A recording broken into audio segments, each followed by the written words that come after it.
Our next handling technique is the Japanese.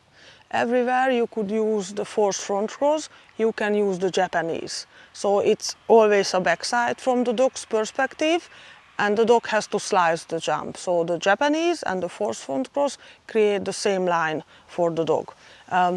What's the difference? I start from the human perspective now.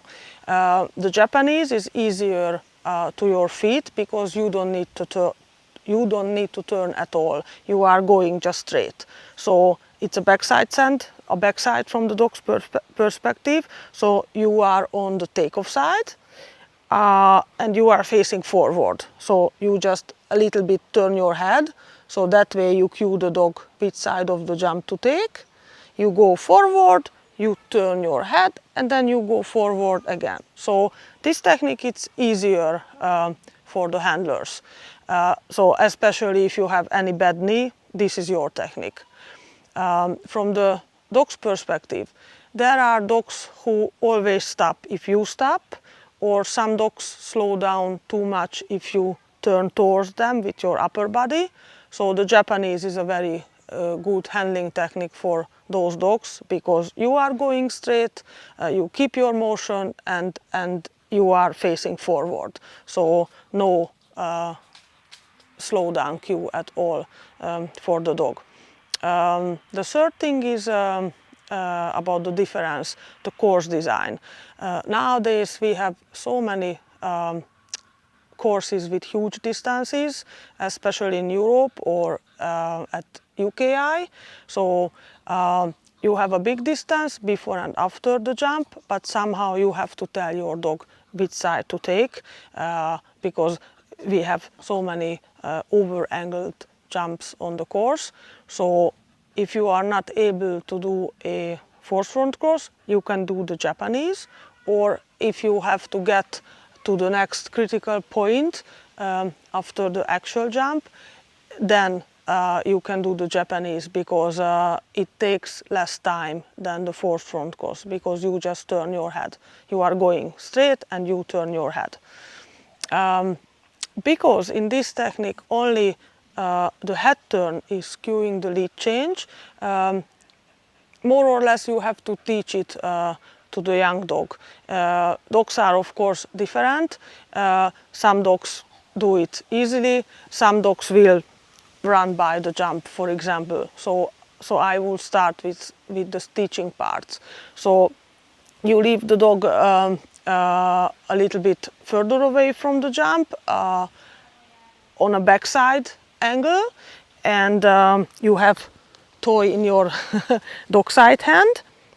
You release the dog, you throw the toy, but you finish the technique.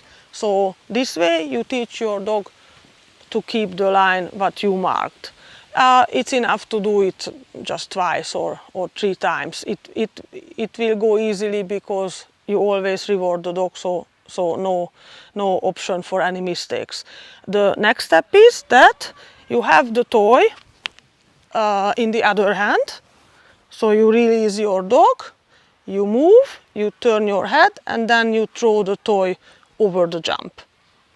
Or if your dog used to it, you can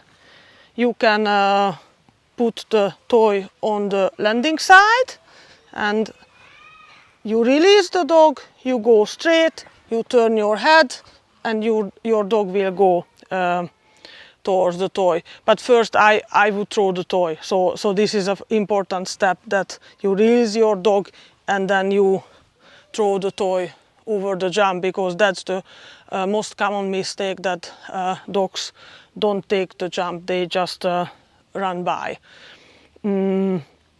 If it goes well with one jump, you can also play with the angle, but I would keep it more or less 45 degree.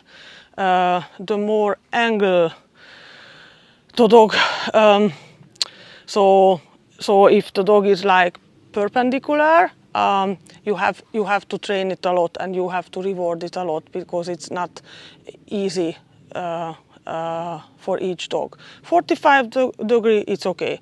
So If it goes well with one jump, you can put one jump behind and before the actual jump. And if it goes well, then you can try the combination with the tunnel, because the tunnel will make it a little bit harder. So we teach the young dogs to shoot out of the tunnel if the handler is moving at the entry. So in this situation, you want to send your dog quite static, just like one step towards the tunnel. And also, before they disappear, you can use any verbal like the dog's name or your recall command. So everything what helps, you can use it. And in this situation, Japanese after the tunnel, it's very beneficial to really look at the dog's eyes directly, because that way you can see if the dog is committed to the line you are marking or not. So that way, if you see that, okay, the dog is on the line, then you can just do your technique.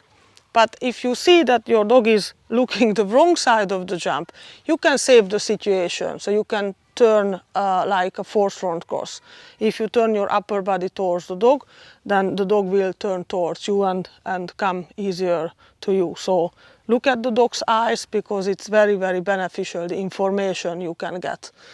So either you can finish your Japanese, or you can save the situation turning towards the dog and finish it as a forward front cross. Actually, you can combine the Japanese with the front cross or with a yako turn, just like the forward front cross. So everywhere you can use a forward front cross, you can use the Japanese, and you can combine it with the yako turn or with a normal front cross. I always get the question, why is the name Japanese? Because the Finnish people saw this handling technique the very first time at the World Championships from Japanese handlers. So that's why in the One Mind Dogs methodology we call this technique Japanese. But actually you could also say forced blind cross, because if you can say forced front cross, you could say forced blind cross too, because the same idea. So blind cross, Japanese, they are very similar. They are in the same family. The difference is that the Japanese is always a backside from the dog's perspective.